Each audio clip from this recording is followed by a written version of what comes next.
quickly chat. No offense, Ep 2. Ep 2, yes. S2, quickly. Ep 2. Do that. It really does work only speaking once a week. I enjoy it a lot more. We got the Manchester on fire at the beginning of episode 2 of No Offence. Very reminiscent of London's Burning, which was nice. It was the big sort of gang war between the Kennedys and the Atters, and Dinah went into the flat above Nora Atter's vape shop. Actually, yes. That's contemporary for Paul Abbott, wasn't it? A vape shop. And we saw she rescued one family from a flat, but in the flat below the family, in the flat sort of between that flat and the vape shop, What are they in, for God's sake? there was 5 children trapped in a locked room. And they had to solve a puzzle to get out. Do you know that music's not been played once, and I think that is something to do with why it's gone downhill as well. Yeah. I've heard that music that whole series. I met the guy who composed that at Edinburgh the other year. He's not got paid this year. No, unfortunately, because that's the sort of playful tone that it's lost. So, God, sorry, what are we talking about?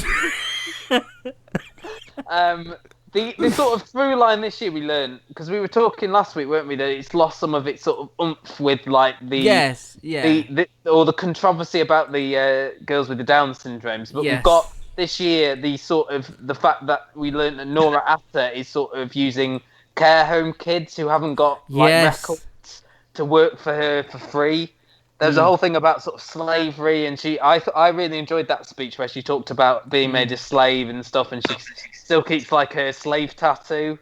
It's a show that can do that, and you go, oh yeah, that works. Other shows, it might seem really dark. I like that they're focusing on the custody suite a bit more this time. I like the custody desk sergeant. Fits in with the podcast, you know. Yeah, the 24 hours in police custody, obviously, we've seen, and we've seen sort of humour that they can get out of that, and this series, we've got the desk clerk. I can't remember his name, but I quite enjoyed him. And we saw during custody suite. During the riots, there was a lot of looting going on, and a girl who'd looted a pet shop and stolen a cock or two. Again, I love that. I love that. Was I laughed a lot about.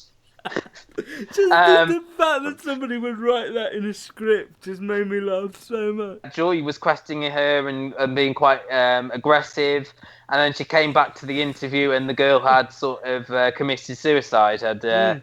Again, quite an emotional thing. Yeah, and No again, Offence sort of goes that, completely bonkers, and then you could be laughing at just the absurdity of it, but it works in the world, and then all of a sudden they'll bring you smack back down.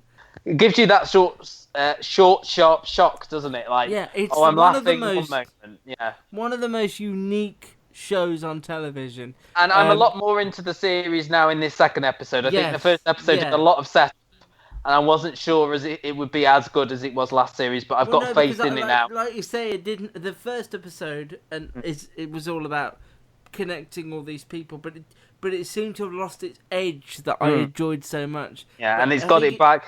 And we got as well, the other reveal at the end was that the people that Dinah had saved actually had the key to the padlock in their flat that was on the door that the 5 kids couldn't get out.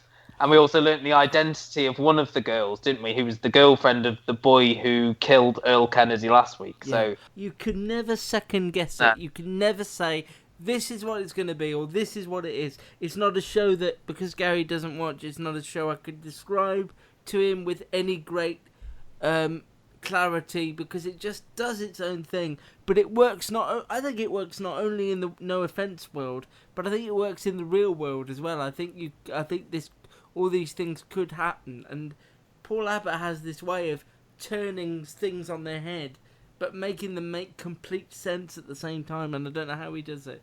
It's a real skill, and it's a pleasure to watch. I love it.